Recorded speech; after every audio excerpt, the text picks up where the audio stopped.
Hello and welcome back to the Peilcast Podcast with myself, David Carabini and Bill Gain. And we welcome back Jack McArdle this week. I thought he was going to be going into hiding after the Friday night. So my voice is a bit raspy this weekend. It's been a long weekend of celebration of winning the Loud Derby. But yeah, Jack, how are you feeling after Friday? Oh, look, the less said about the better, to be honest with you. Just a disaster from start to finish, I think. Just, look, we'll let you have it once over, so we won't beat it again. Let's see how well, hopefully. Well, that was two this year, though, wasn't it? Look, the one that gets forgotten about is the 4-1 win in Royal Park in April.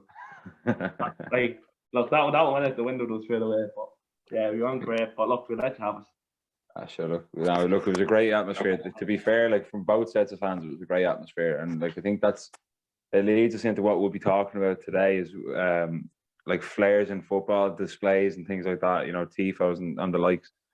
Like where does it come into it in Irish football? Is it a thing that needs to be looked at from the FAI, that needs to be allowed? You know, just the whole prospect of ultras really is something that worldwide in football, I think in Ireland and England, it's nearly frowned upon. And you look anywhere else in the world, and it's just absolutely electric. Like everyone loves it. Everyone loves having the ultras at games around the world. So, like when I look at it, like I've been to games over in Spain and Germany and Holland and things like that, and the ultras are the big, like they're involved with the club. And I think Irish football needs to follow that kind of a model when it comes to supporters, allowing the likes of flares in a safe environment.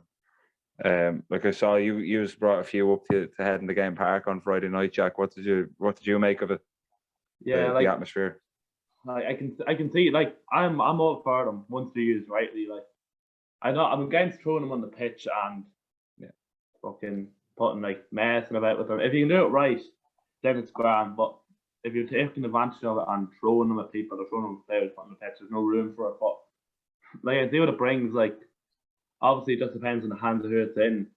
But I just looking there, I'm just know from the top of my head. I know I can't think what country it is. I think it might be somewhere in Scandinavia, just so I'm not completely well. But they had in cold flares, I think. So it's not illegal. Like it's just like the exact same purpose as a normal flare. Like I think it's Denmark actually. I don't know, but like they use cold flares and pyrotechnics over in Denmark, and it's just like the atmosphere is still there with them. If you want to go that route, like where like they're banned because it's too hot of a substance or material to be using, like that's really it. Like, yeah, Bill, what do you think yourself now? Like, obviously, you'd be kind of more of an English football fan. You're not used to that kind of like the flair side of things because they don't happen in English football that often. So, like, what would be your own, as an outsider nearly to this conversation? What would be your view on it? All I could think about was when you were talking about the derby is that Manchester United haven't signed a player yet. But anyway, again, I suppose from watching Cork City and following Cork City this season, I think it was the match against Braid started the season on LOI TV, and it was an absolute farce. Like because I think the game was stopped 4 or 5 times for flares on the pitch, or whatever. Yeah, and it's easy to say. It's easy to say like the flares look pretty or they look fucking nice for the fucking marketing or whatever. But the reality is, like, if people can't use them properly and safely, and it's affecting the main event, which is the game, then I just can't see there has to be something done about them, because you have clubs paying, say Cork City have paid, say, 5 or 10 grand and fines them several times this season because of the fines. And then we look at club players or people be looking to Cork City or clubs like, why can't you sign a new player, or why can't you get this player or whatever, or improve the side or whatever. It's like, it's because you're paying all the money in fines and matches. Like, on the topic of cold pyro, I think I did mention this in my 170 ideas, League of Ireland marketing ideas, there back in the last one, the 1st of June. It's actually the first idea, so number 111 out of 170. So yeah, safety pyro, which is what it's used in Denmark, and they're cold, safe, and legal pyrotechnics, which creates the visual we love safely. So I think we should be looking at something like that, because clearly people aren't smart enough or have the cop on enough to use the regular flares properly. So more needs to be done. I think if maybe the clubs took a hold of it themselves and started selling the cold pyro that might offset some of the problems, because look, we can't have teams going playing finals all the time, because they're running on shoestrings as it is, and it's not going to do the teams any good, and that's the main product.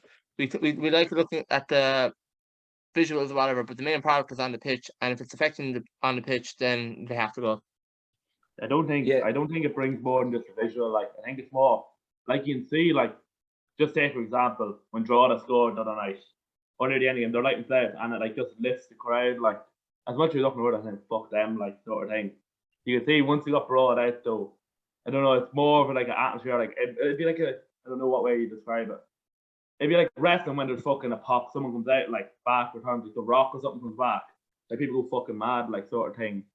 That's what I look at. Like, it sparks up like an atmosphere, or maybe even if you could look at it, maybe a bit of hostility maybe in the grounds as well. Like, I'm not trying to say they're all great and all, but like there is some psychological matters with them. I think you can create a bit of an atmosphere and put players a bit out of the comfort zone, maybe if you're not used to playing in front of big crowds, or getting a bit of abuse or getting a bit of stick in general. Like.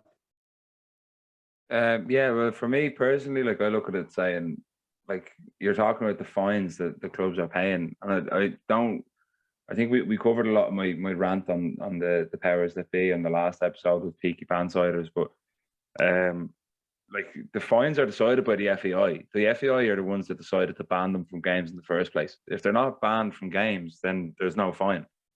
So to have this, they know the people are going to bring them in. The FAI are looking at this saying, here's a money grabbing, allegedly. Sorry, Bill. They're allegedly looking at it saying, I do the exact same thing if I was there. Yeah, but also, why though? The whole thing about it is, if you look at it, I was watching a video earlier on of an American fella reacting to the Belgrade derby, and the first thing he noticed about that game, and the first thing he said when he noticed it, he said, that Pyro looks insane. I want to see that like firsthand. So if we're able to market that in the right way, then you're looking at more money coming in anyway. The problem is the way that the League of Ireland has been looked at over the last 25, 30 years is they're not looking at it as a marketing tool. They're looking at it as an expense or a way to make money. Like a marketing tool is something that you invest in order to improve and make money from that. Whereas what the FAI have done with this, and like, this is fact because they're fining clubs for this kind of stuff. They're looking at it as how can we get money now instead of what's the long-term goal. So if you look at it a few years ago when Athlone couldn't field the team, I think it was against Waterford, they were fined. They couldn't field the team because they couldn't pay their players because they had no money. But they were looking at it saying, the FAI then turned around and said, right, they can't field the team, so what do? We'll fine them $4,000. $4,000 at that stage, they couldn't afford that, which then put them in even more trouble. So you're looking at it saying, these fines are coming in for clubs. They can't afford them anyway. But the FAI are saying, right, we're still going to fine you. I don't care. But then that then leads to us not being able to pay our players, which puts us into even more trouble. And again, if they don't cause these fines, it's creating a better atmosphere. The clubs can then employ people on a match day to say, let's do this safely, like they do in Germany and in Scandinavia, in the likes of, when you look at it, I was at a game in Mönchengladbach a few years ago. This is about 10 years ago now. And what they have is they have fire safety trained supporters in the supporters club, in the ultras, who they light the flares. They're the ones that light the flares. The club have paid for these people to be safely trained on how to use flares and how to put them out safely. And then they light the flares, and then they have a sand bucket in front of them. And when they're finished with that flare, goes into the sand bucket, fires out, no harm done to anybody. The atmosphere is kicking, and then it's just done. It's no issues whatsoever. Everyone's safe. There's no worries. Nobody's worried about their safety, and it's all just done. There's no fine for the club because it's allowed by the league. It's allowed by the nation, and everyone's allowed to get on with their day, and it just creates a better atmosphere around the place. And then it creates a much better environment and a better relationship between the club, the fans, and the league in the first place. which then creates a better product on the pitch, which in the long term will see more people going to games because they feel safer. Like it's that simple. Like, they're not looking at it from a point of view of saying, "Oh, how can we improve the league and improve the marketability of the league?" They're saying, "How can we make money now, and how can we turn around and say, let's fine a club $4,000 because they can't pay their players? Like, why can't they pay their players? They don't have money, so why are you fining them? Why would you not turn around and say, right, here's a points deduction, here's a non-financial fine, a non-financial punishment." That's not going to cause trouble. It's not going to cause trouble for the club's bank account. It's going to cause them trouble on the pitch. But now they're saying, let's cause them trouble financially. That's just my opinion on it. And look, yeah, and I suppose I think the precedent has to be set, whether it be may not be fines or whatever, but it could be, as you said, point deductions. The precedent has to be set when fans aren't using the players properly for point deductions or something they like. Because I wouldn't normally, when I attend matches, I wouldn't normally sit in the ultra section. But when I first came in contact closer to the Flares was the 2018 FAI Cup final, which Cork City lost to Dundalk. But like every time there was a goal while the Flares going, and it looked fantastic. But like what happened was they ended up on the pitch, or the smoke, like the goalkeepers couldn't see the fucking ball after them for a period of time.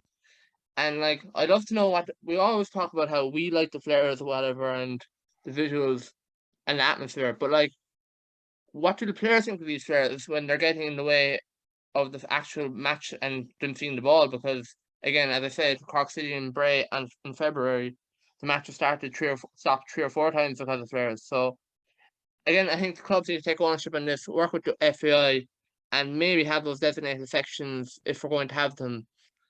But like, I still think we're going to have the same problem with the same people, because I think if we're to respect that and to have the designated trained people doing the Flares safely or whatever, and them not ending up on the pitch, then I still think the same people are going to be coming with their own Flares and putting them on the pitch again. So like, you start handing out lifetime bans for people who end up with Flares on the pitch. Like, something has to be done like that, because clearly we're not intelligent enough or smart enough to be able to use these Flares ourselves and not affect the product. Could you put them on, like, let's set them for certain times? I suppose like the idea is to have Flares for goals or whatever, but could you just have Flares at the, I don't know, halftime or prior to a match, whatever, maybe like that? Then it wouldn't affect the product so much, because if it's affecting the product and it's affecting the players on the pitch seeing the ball or the goalkeepers, then that's the main problem at hand, I think. Because if I was a player, I wouldn't like it. I'd find frustrating to not be able to see the ball or whatever. That has to be looked after first. I'm just going to jump in there. I'm just going to jump in there before my point just goes out of the way, right? Because I think of that for the last few months there. The FAI banned Flares, right, for the league. But the one thing to do, it might have been 3 or 4 years ago. They promoted the league with a video at the start of the year. And what did they show off in most clips? They showed off Flares, right? They do that every year. Issuing fines to teams of whatever amount to set for every player. Like, it's just shit. Like, they're trying to promote the league. They're trying to promote the team. Oh, look, we love Flares or whatever. Look, it brings atmosphere to the game. But then they go ahead and find the clubs for them. I know they're technically banned, but like at the same time, if you ban something, you shouldn't be promoting it. Yeah. Like, it's stupid. Like, it's the thing that I don't understand as well with that thing there. You said lighting Flares before the game or at halftime. So you light them at halftime.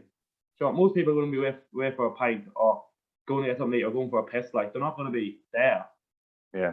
That's like a band coming on and saying that whenever everyone's gone home. That's what that's like. But like, if it's affecting the product on the pitch and the player's ability to see the ball or to whatever, that has to be the first issue at hand. I'm not sure the cold pyro techniques alleviate that issue, but like, that has to be the main issue at hand. If it's affecting the players on the pitch and their ability to perform, that has to be looked at first. It could give them a boost of adrenaline, though. They could be more hyped up for it now because they're seeing the fans getting behind them, push on. You could be hearing the atmosphere getting up. It could help them, like. They could be players that thrive off that. Yeah, I'll just jump in there. Sorry, I've been going to games for the last 15 years in the League of Ireland. And I've seen like, the number of flares has definitely increased in the last 4 or 5 years, but especially, I mean, in particular in the last year and a half since COVID. But the thing about it is, like, they do create a better atmosphere. I can guarantee that. I can promise you that right now. And the situations that you're talking about there, Bill, of people throwing flares onto the pitch, it's very finite. It doesn't happen often at all. Like I was at the game there on Friday night. Jack will tell you, neither sets of fans threw Not anything one. onto the pitch. Not one flare went onto that pitch. There must have been about 100 lit between the two sets. Not one flare found its way onto the pitch. And when one fella tried to throw a flare onto the pitch, I witnessed a draw the ultra grab his hand and tell him to fuck off. And they ended up kicking him out of the ground. So for that kind of stuff, they don't do it. It doesn't happen often. I mean, we can alienate the situation at the Bray game at the start of the season with Cork, when both sets of fans decided to, absolutely fuck up the game, for want of a better phrase. I was at that match. I was there, and there was trouble before, after, and during the game between those two sets of what I'll call fans. They were actually just a load of yobs. And you can see it over the course of the season. Those Bray fans don't go anymore because they've been banned, because they've caused so much trouble at games. You're always going to get morons that go to games and cause trouble. I've been going to games for, as I say, 15 years. I've been to well over 200 games at this stage across the League of Ireland. I've been to in and around, say, 250, 300 across the world, including Sunday League games. That is, now just going to spectate games. But you see morons at every game you go to. It doesn't matter if it's the League of Ireland or the Bundesliga, the Premier League. You see it everywhere. It can be a friendly. I was refereeing a Sunday league or mini leagues today with a load of young fellas, like a load of 12-year-olds, and their old lads aren't giving me shite as a referee. You're going to see that everywhere you go at football, because it's the tribalism, it's the barbaric nature of human beings to go to games and to want to win. And it does, look, I'm not excusing when people, abuse referees, abuse this, that, and the other. Now, I have done it myself in the past, but it is that barbaric nature of human beings that someone is going to do something stupid like that in a crowd of 2,000 people to maybe 50,000 at Irish games or whatever. You're gonna see it. It doesn't matter if it's gonna affect things. You see it. I mean, was it the World Cup final or the Euros final? Some woman ran on in the nip, ran onto the pitch. Like, that's so you can't just ban things because it affects one game. Like, but you see streakers and Everton as well before you come up. And your man ran on and yeah, he cable tied his neck to a fucking goalpost. So you're going to see it at every game. You're going to see it everywhere. There's morons everywhere. There's 7 billion people in this world, and I would say a good 20% of them are fucking morons, like barbaric morons that go to places specifically just to cause trouble. And as I say, we saw it with those Bray supporters, I'll say in inverted commas, because they're just fucking morons. And like they cause trouble for the sake of causing trouble. They throw things onto the pitch for the sake of throwing things onto the pitch. And we saw it with a Drogheda fella earlier on the season. I refuse to call him a supporter, and I'll take back what I said about the Bray people earlier on. They're not supporters, they're fucking arseholes. And they someone was at a Drogheda game earlier on the season, and he spat at the linesman. Like, he spat at a linesman. Like, how vile of a person can you be if you're going to do that? But are we going to stop people from going to games because they have spit in their mouth? Like, it's going to happen. You're going to get morons that go to games and do stupid shit. And that's just the way it is. You're going to see it in nightclubs. You see it at concerts. You see it everywhere.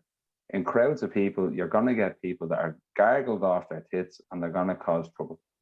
And unfortunately, that's just going to happen. And the thing that we need isn't for fines to be sent out to clubs.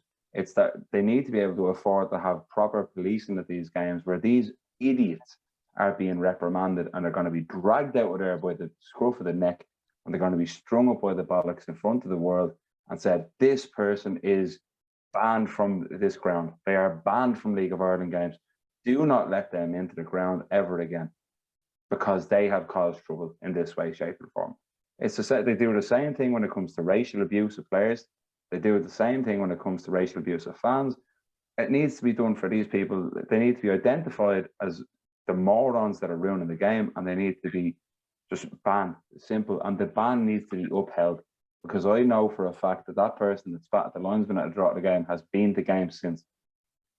He has been the game since, because they aren't enforcing the ban in any club.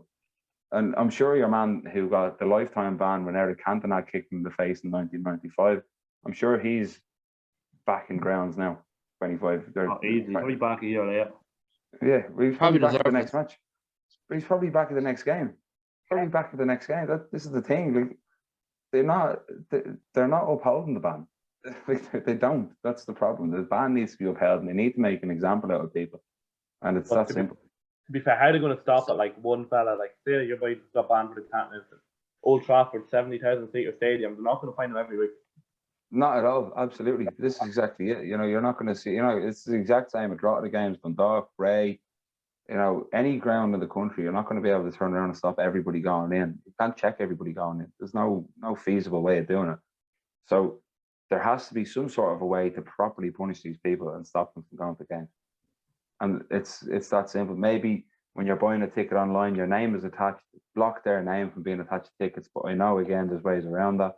But it's one way to frustrate them and just to deter them from wanting to go if they know that they're banned.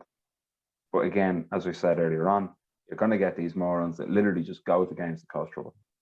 And flares on the pitch is just another way that they're going to do it. If they don't have flares in their hand, they're going to run on and punch someone. We saw it with Jack Grealish in the Birmingham derby a few years ago.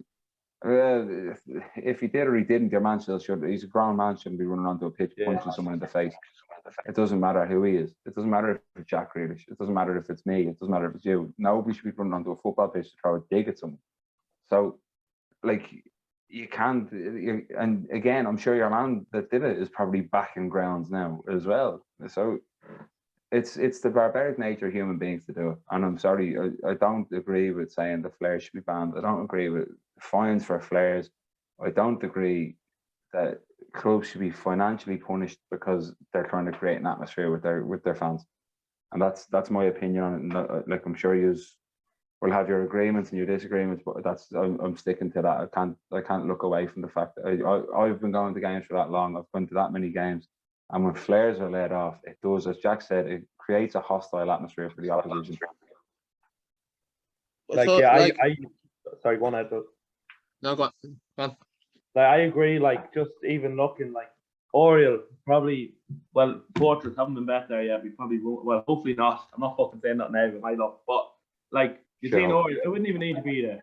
Players, just the atmosphere side of the game is so crucial. Like, there's a hostile atmosphere can be created. They'll do everything to create. You know what I mean? Like, just to feel the team being pressured. Like, I agree with like everything. There shouldn't be bans for players or fines for them. Like, because like realistically, they're going to fine them, but it's going to happen again the next big game, or even say the next game away. Like, there's going to be flares no matter what. No matter what they're do. Like you can search someone all you want, but they can still get them in. So it doesn't really matter. It's just a losing battle, them fining clubs. It's literally just tearing away at every club. I know more clubs can afford it than can't. Like Rovers, maybe us. I don't know, Derry. I'm not sure what you would draw. You probably can, so they probably fit money out of cover. But like at the end of the day, it is eventually going to take a hit. Like, so there's no point just continually hitting clubs when they're down. Like even the smaller clubs, it's like Bray. I wouldn't say Bray are doing too well. Like, and they're getting hit down with fines for flares and whatever trouble. Like, I just don't agree. Like, because like if they're trying to make this league, well, they're not trying. They're doing nothing with it realistically. But if you want to try to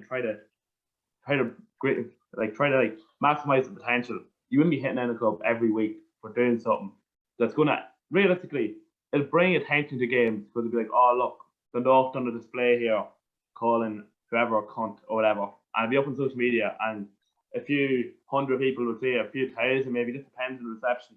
Like, it's going to bring something back in the long term.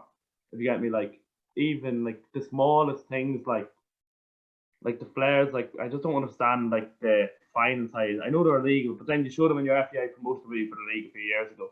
So you're contradicting yourself also. Like, it's just silly mistakes they're making time in, time out. Yeah, well, they do that anyway. Like we've seen it. We had that conversation last week, Bill, myself, and yourself, with the lads from Peaky Bandsiders, where they are making these silly mistakes. Where it was like they brought out a league table where it said first division fixtures, and it was the Premier Division, and then they had, the first division league table, and everyone was position 1. Like, it's those little clerical errors that ruin the game. They ruin the credibility of the league.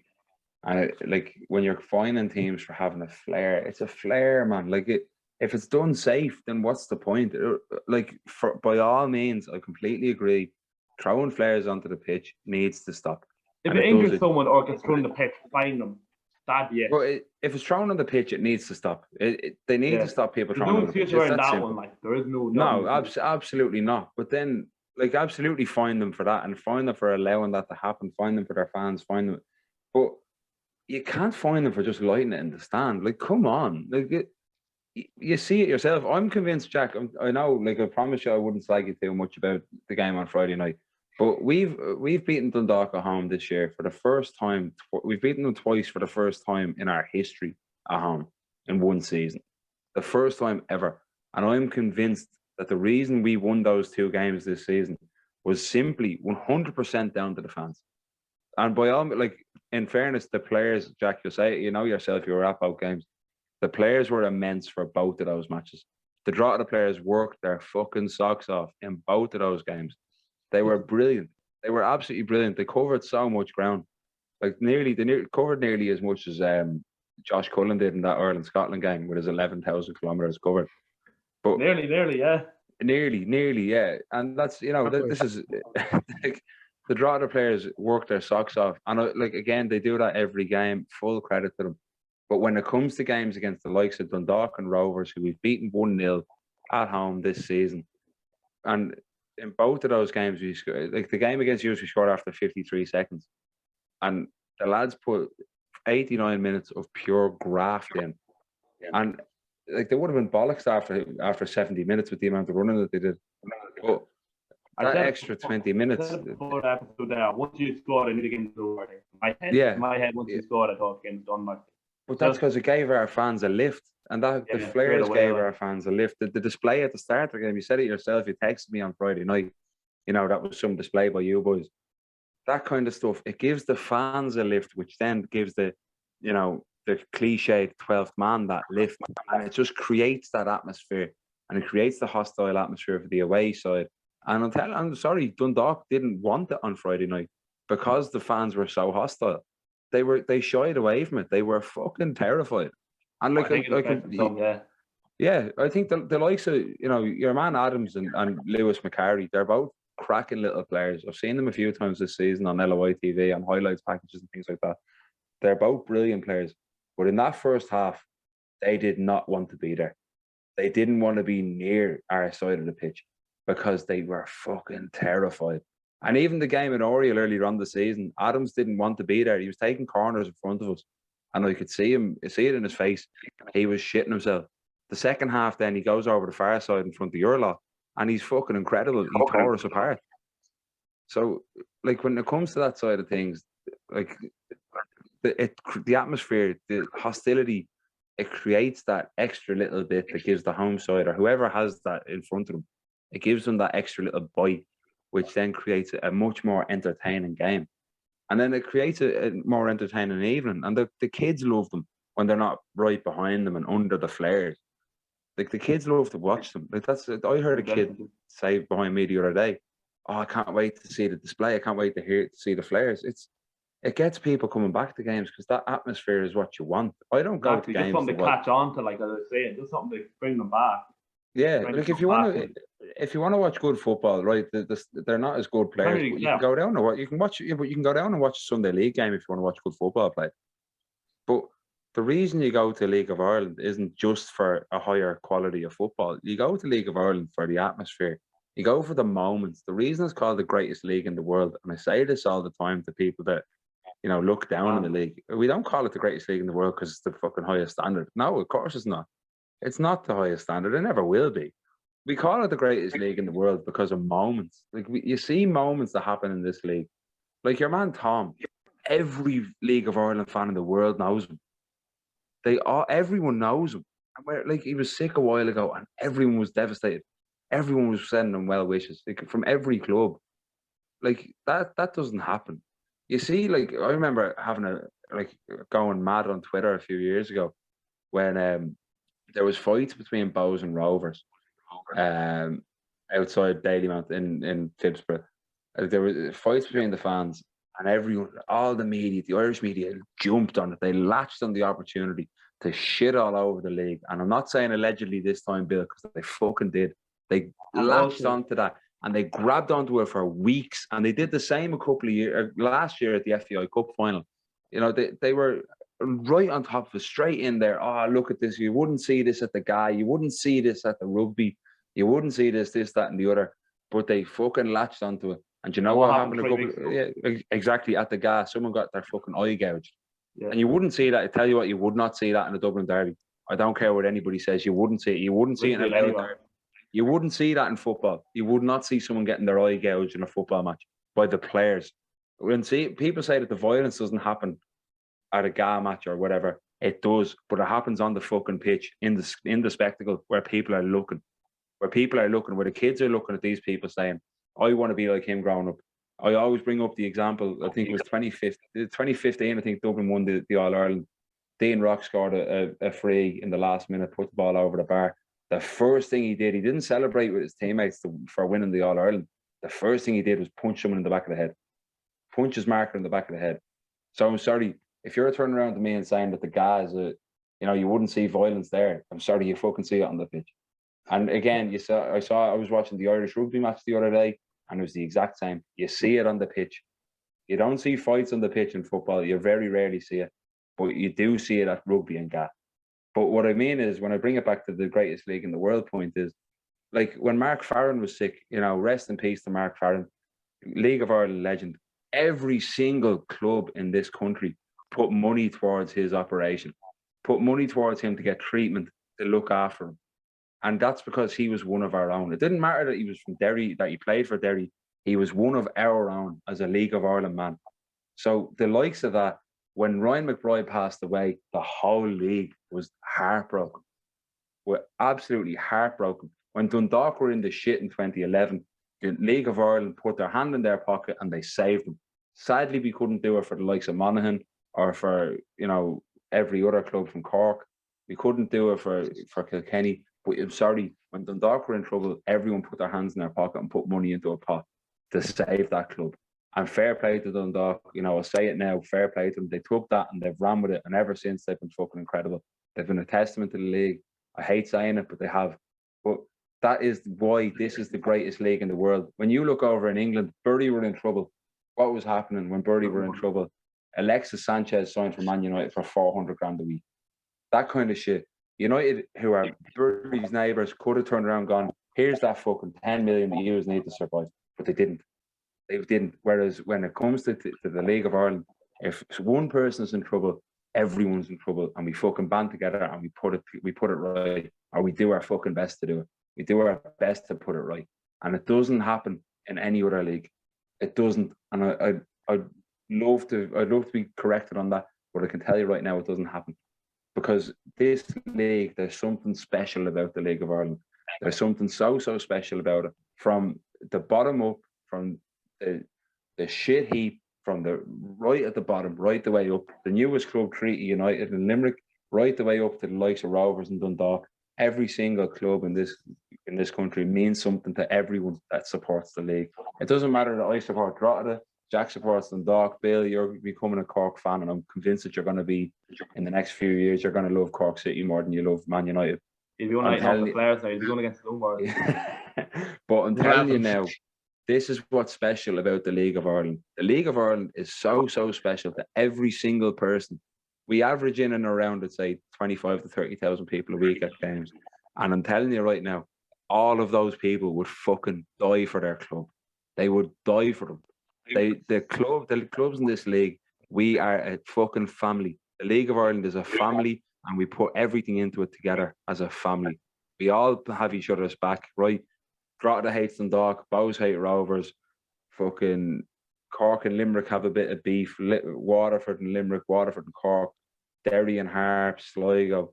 We all have beef here and there, but we all have each other's back when it comes to the grand scheme of things. And that's why it's the greatest league in the world. It's not the greatest standard of football, but it is the greatest league in the world. And I will not back down from that. That is a fact. That is a fact. That this is the greatest league in the world. And it's because of that serious connection. The connection between the League of Ireland and like the teams in the League of Ireland, the supporters and the players is something special that you will not see in any other league. And that's just a fact. Rant over. Beautiful. That's a long fucking clip. Yeah.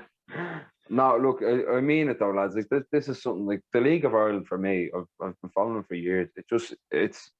It gets a lot of shit for the standard of the football, but when you go to games, like I've had issues with other supporters down the years. You know, I'm on the Electricity League banter page. I've had issues with supporters from Drogheda. Oh, Paul SRFC. Every week Dundalk 6 fingers. This is exactly it. Like the likes of Paulie and stuff like that. There's one up today actually. There's one up today that I get laughed at, right? It was like 800 Dundalk fans. 9,600 fingers. Yeah. Every week without fail. There's something that in Dundalk. And then even the other night, put up 6 fingers out again. And but this is the fucking fight.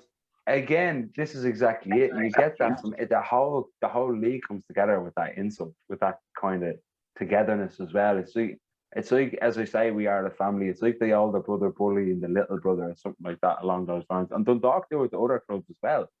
So like this is what you see is like you wouldn't get that. Like if you put that up on a Premier League banter page on Facebook or on Twitter or Instagram, like it'll just the only thing that you see will be like, oh, ratio. Oh, ratio. You fell off. Like, oh yeah, you fell off. Oh, make better music, make better football, make a sign this player. Like, who get? And it's never someone from that area that's commented. Like, so that's whereas over here you're getting like actual. These are people that just see at a game in a couple of weeks' time.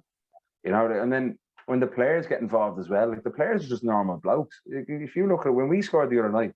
There's a picture from when we were celebrating the goal the other night where Evan Weir jumped into the crowd and hugged me.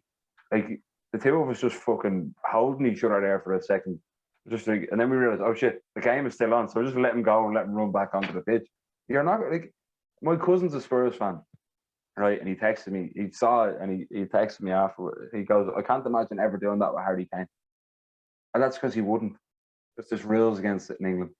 There's rules against it in Germany. There's rules against it in other leagues. Whereas over here, the players can jump in and give the crowd a hug, and it just means the world.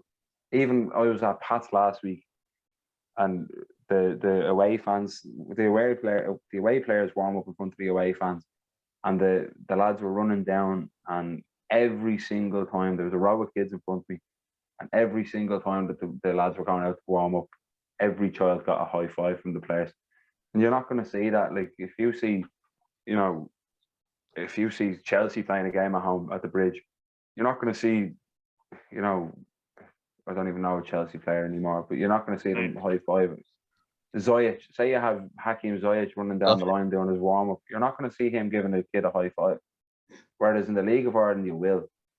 So it's and again, I know we've done this episode off cuff where we started off just saying we're talking about flares, but it's turned into something much more. It's turned into an actual proper rant on my side of things, and I'm aware that I'm kind of, taking over a bit, but it's something that I'm really passionate about is the League of Ireland as a whole, and it's not just the product on the pitch; it's the product off it, and that's again, it brings it back to the whole flair debate. It's and Bill, you mentioned earlier on about not being able to see the ball, but talking about being able to see balls, we're currently sponsored by Manscaped. It's fantastic. We've all had a chance to actually use our Manscaped products. Can we just have a brief conversation about that, lads? Yeah, unbelievable. I'm not sure how Bill is. It's changed Zach's life.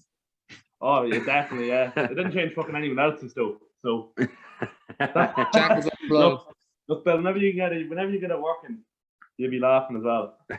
No, look, I've been a Manscaped customer for a few years now. It's absolutely brilliant. It has like genuinely like in terms of not just in terms of like the whole your balls will thank you side of things, which is absolutely fantastic. It's true. Like it creates a lot of comfort. But I get all their products. I have the deodorant, the ball deodorant, the jocks, I have a t-shirt there. I've got they even like one thing that I got in one of my last packages was actually it was a foot deodorant, and I never realized how much I needed foot deodorant. But it's absolutely fantastic. It's incredible. They just have everything that a man needs when it comes to hygiene. It's absolutely brilliant. One thing I will say is like if you can think of something if you can think of something in your head, they have it on their site. Like it's actually crazy. Oh, it's incredible. And like again, like if you're looking to improve your own men's hygiene, we have our own code. It's Peilcast 20, so that's Peilcast 20. So Peilcast 20 for 20% off. And that'll help out our podcast. They've been a fantastic support to ourselves over the last few weeks. And they've sent us out these packages, and I have to say they're absolutely brilliant. Like they are genuinely from the bottom of my heart. I'm not going to bullshit people. I think if people can see that from the last half an hour of me ranting about how much I love the League of Ireland and the likes, I'm not going to talk shit. I'm not going to bullshit. I'm just going to speak straight up facts. Like I'm just being genuine now. I was a customer years ago when I ordered them off Football Daily. And now to say that they're sponsoring a podcast that I'm a part of is just absolutely insane. It's absolutely unbelievable. It is mad to be trying to see every YouTuber, and even like League of Ireland saw that in Took a Park a Manscaped board up in Tallaght, obviously there. Like it's weird just seeing it around the place, and you're kind of like kind of involved you as well. Yeah, no, it's unbelievable. It's and again, as I say, Peilcast 20 for 20% off. That's Peilcast 20 for 20% off. As far as I know, Bill, it's only available to the end of the month on that at the moment, isn't it? Until we see how the sponsorship is going, isn't it? Exactly. Yeah, all up to you, until the end of July. That's Peilcast 20 for 20% off. And then we'll reevaluate the situation with the sponsorship. So if you're interested, make sure to check it out. It's a fantastic deal. It's fantastic. They have the performance package 4.0, which is absolutely brilliant. I use it myself. I think Jack's used it himself there the last couple of weeks. Bill is still trying to figure out how to plug it in. But no, look, it's brilliant. The nose hair trimmers is fantastic as well for old bastards like myself. Nose and ear hair trimmers, that is and it's absolutely fantastic. It's brilliant. And from our own point of view, they've been a great help. They've really kind of given ourselves a lift.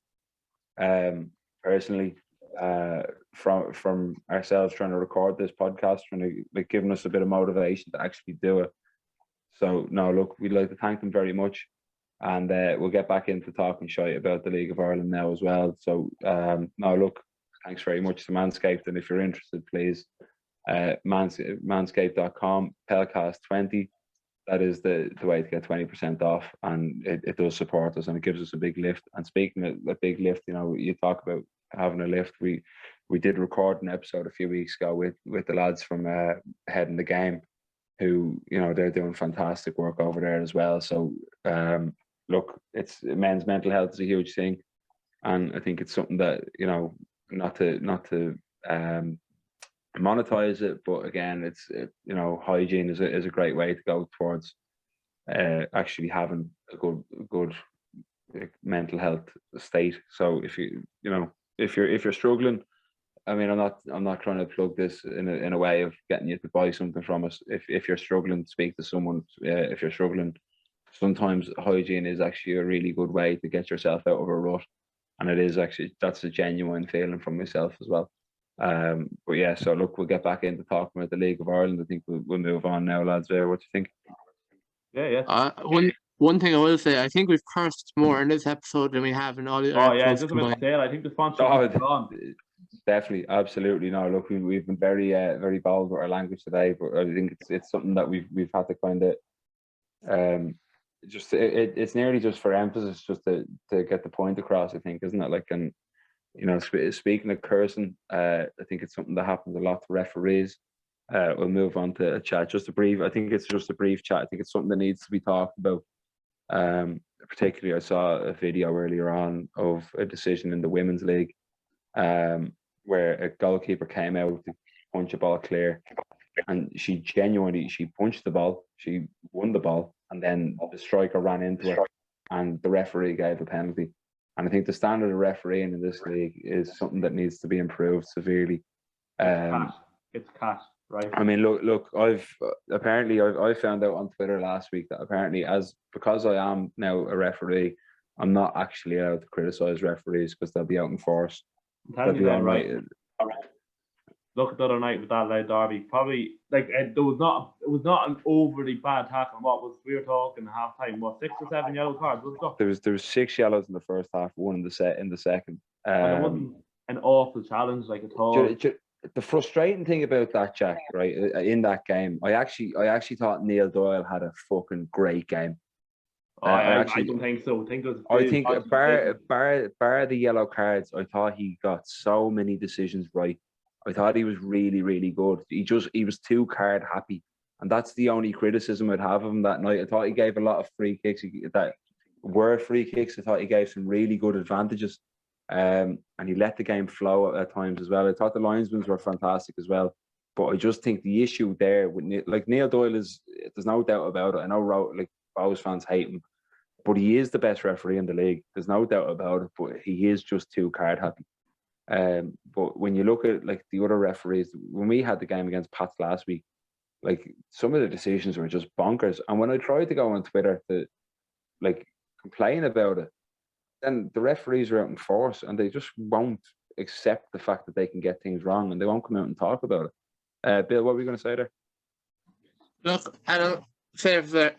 Who would actually be a referee? I know you're after completing your first referee course, whatever, and you're doing the grassroots. But it's the most thankless job in the world because you make one mistake, or even if you don't make a mistake, people are on you. And again, referees make mistakes, whatever. But I've never seen someone come off really after a game. You just said it there, he had a good game, whatever. But you never hear really people say after a game, "Oh, he reffed the game well." It's always straight in on negative when there's a bad decision or whatever. And maybe because I imagine it's hard to get referees at all levels of the game, and it's coming back to the abuse referees get or whatever, and you're only getting a certain type or whatever. People are being dissuaded, I'd say, from actually getting their stuff together and actually becoming a ref. Again, I was in pathetic excuse for a player. Maybe I could be a referee in the future, but I have no interest in putting my name down on these things and actually getting the abuse, whatever. One thing I would say is, and it could be trialed, and it could be a way to try and create better dialogue and better discussions with referees, whatever, is I'm always on about making ideas for the league of marketing and commercial, whatever, and bringing it on. But why don't we have a situation where you have the manager after the game talk about decisions, you have the players talk about decisions? Why don't we interview the referees after the game to say, this is what I was thinking of the decision, this is the rationale, and maybe you might have referees come out and say, hands in the heart, I made a mistake. I think I was listening to Between the Stripes podcast before, and I forget who the referee was for the FAI Cup final, 2016 for Drogheda, or 2013, with the Joseph Lindo mistake. Yeah, Paul. But he said he actually put his hands up and he said he made a mistake, and I can respect the referee. Too little, too late. That game still haunts me to this day. And what about Anthony Butler? 2013 Cup semi-final. No, Jack, you shut up. He had a great game. Fuck off. 2 red cards in the first 20 minutes were nothing. And he cannot referee the North game again. And also, right, they're still talking bad referees. I cannot think of the game it was. It was a European game for Dundalk. I'd say it was 2018, roughly. I think Patrick Hogan got set. The referee gave Patrick Hogan 2 yellows. Referee, right, gave Hogan a yellow card. They gave him a red. Hogan wasn't even booked. So he gave Hogan a second yellow and didn't get a first booking and sent him off. Then realised 5 minutes later he was only in his first yellow and brought him back on. The referee levels are just stupid. In this, this is outside of the league, right? This is UEFA. some of the shite referees you handed for League of Ireland games and European games, like, is mental. Like, the referee sent up a fella for his first yellow. The decision I cited last week with the Pats game, Pats and Drogheda, was the ball rolled through and Colin McCabe let it run past him, the Drogheda keeper.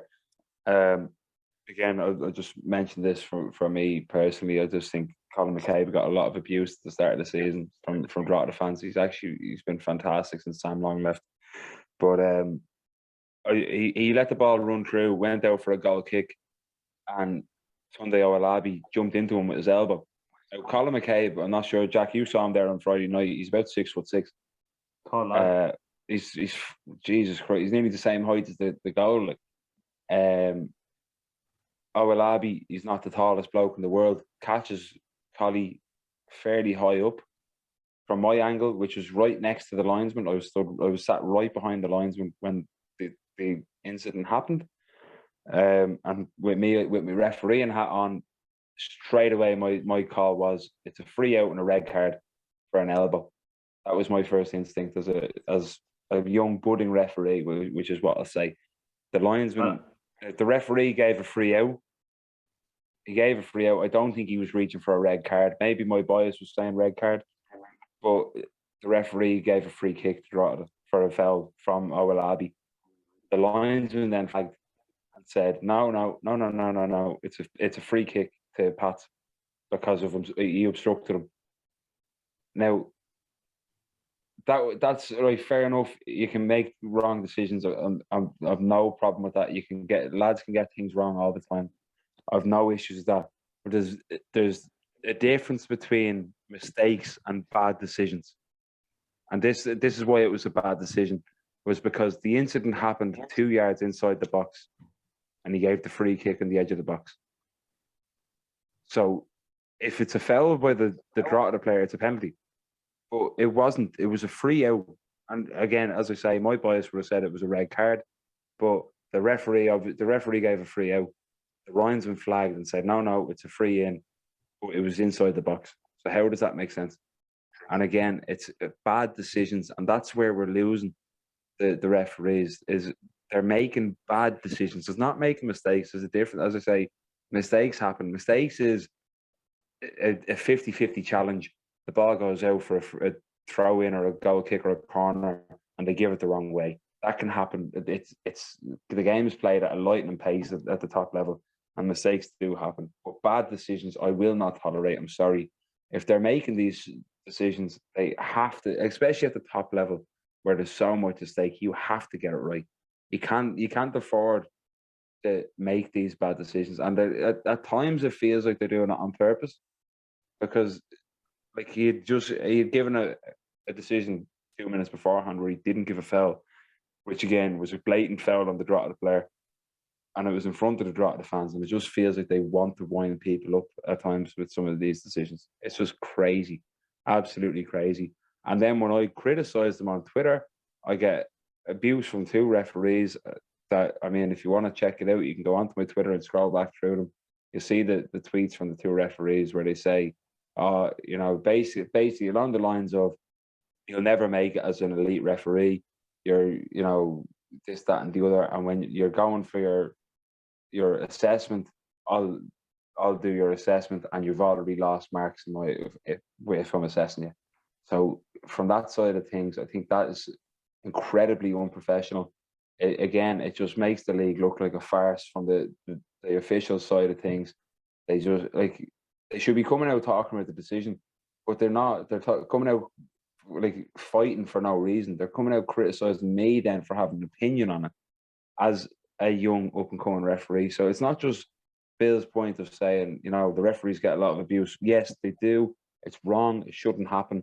I completely agree with you. But at the same time, they can't come out and try and turn around to a lad who's only qualified as a referee in the last few weeks and tell him, you're never going to make it in this game. And that's just absolutely wrong, in my opinion. It's absolutely wrong.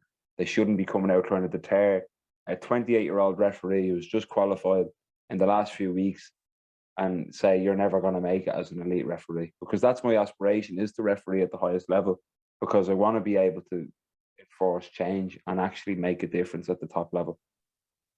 Bill, are you going to say something there? No, not in particular, but I will throw out the gauntlet to if any referee wants to come on the podcast, we'd be happy to talk to them about it. I'd love Butler on. I'd love him. Any referee. Do you know what? Even either of the two refs that tweeted me the other day, I'll get their names and I'll put them up there. I'll put them out there if they want to come onto the podcast and have a chat with me. If they even want to do a one-to-one chat, that's no problem. I'll have a chat with them all day long about refereeing. And if they want to tell me why I'm wrong, I'm always open to being proven wrong. If they want to tell me why I was wrong to put that out there, no problem at all. Fire away. As I say, I'm a young referee. I'm always open to learn. If I'm wrong in what I was saying, I'd love to know why I was wrong. But at the same time, from a football fan's point of view and from a young referee who's just qualified, I want to know why these decisions are being made at the top level and why they won't answer my question, which is, we can't make, why is it bad decisions? I'll accept a mistake. Everyone makes mistakes, but I won't accept bad decisions, which is what's happening. It's like mistakes, as I say, happen, but bad decisions need to be stopped. And there is a difference. So for me, if they want to come out and say why they weren't bad decisions and why the linesman got those two decisions right, 100% let me know. And I'll have a conversation with them. If they don't even want to come onto the podcast, they just want to have a chat with me, fire away. I'll send them my number if they want to ring me. If they want to meet up for a coffee, fire away. I live in Dublin. Fire away. I have no problem. I'll have a chat with them if they want. Bill, you have your hand up there. You want to say something? Oh no, my hand is still up. I'll come in a second. There's a cut there for you, Bill. So you have to actually listen to a bath. You can cut that one out. No, but look, is there anything else that we really need to talk about this week, lads? I think it's been a really, I know I've kind of ranted for about half an hour of this 50-minute episode, but I think we were just a therapy session today. Yeah. Look, you must have had a lot in your mind, did you? That's been on my chest for a long. It's been on my chest for a long time, boys. It's something that I think needs to be out there as well. Though I think of particularly the greatest league in the world debate. I think it's something on the Flares debate. But it's been a couple of weeks since you were on, Jack. So I think we just needed to give you a bit of a rant. It's been a while since to be fair, I think we've been very soft at the start of this. We've been very, very soft with our rants at the start of this podcast, the first few episodes. I think we were very much trying to find our feet in the likes of things. But, I think in the next few episodes, I think we're going to see a lot more fire in the belly. I think we're getting a bit more confident in our own opinions as well. So, some big guests coming too. Yeah, we genuinely right. And this is something now I have to say, I think from myself and Jack's point of view. Bill, you are the absolute goat of getting guests on. My God, lads, let me tell to anybody listening out there, let me tell you, Bill Gain does not stop. This fella is elite. He does not stop working on this podcast and on the Irish Football Blog. The guy is just, I don't know, Bill, I don't know where you get your energy. I don't know where you get your ideas. I don't know how you can think of these people to even message. It's unreal how many people you go through to try and get onto this podcast. You put so much effort into it. You've really lit a fire under myself and Jack, and I just want to thank you from the bottom of my heart. You're just an absolute legend. Yeah, all I can say is though also, right, just while I'm taught of that, I just want to remind people, please rate the podcast on Spotify. Just give it a review, just anything we can just to push it a bit further for people. We have a good few guests lined up now. I'm not going to give any spoilers, but we have a few good ones coming up soon, hopefully in the next few weeks or next few months maybe. So it'd be appreciated if people just give a rate on Spotify and share it as much as possible. Because the more people that view it every week, is the more likely we can push it forward to get bigger and better names on week in, week out. Absolutely brilliant, lads. Look, I think we'll leave it there for today, for this week. But no, look, it's been a great ranting session for me personally. It's been great therapy. I think it's been a great episode. I think we've gotten a lot covered. But look, we as Jack was saying there, we've a lot of really, really exciting episodes coming up. We've a lot of really good ideas coming up, and some really, really top quality guests. And again, I think when we have the guests coming on, we might put out a tweet looking for questions for them. But we don't want to send out any spoilers at the moment. So look, thanks again for listening, everyone. As Jack said, please do rate us on Spotify and Apple Podcasts, wherever you get your podcasts. Everything does help. And again, if you're looking for a good deal, Peilcast 20 on manscaped.com if you want to get 20% off. And your balls will thank you. Bill, thanks very much for setting up today again. You have any final words for the lads? You. Oh yeah, and just thanks very much to you two for coming on and speaking again.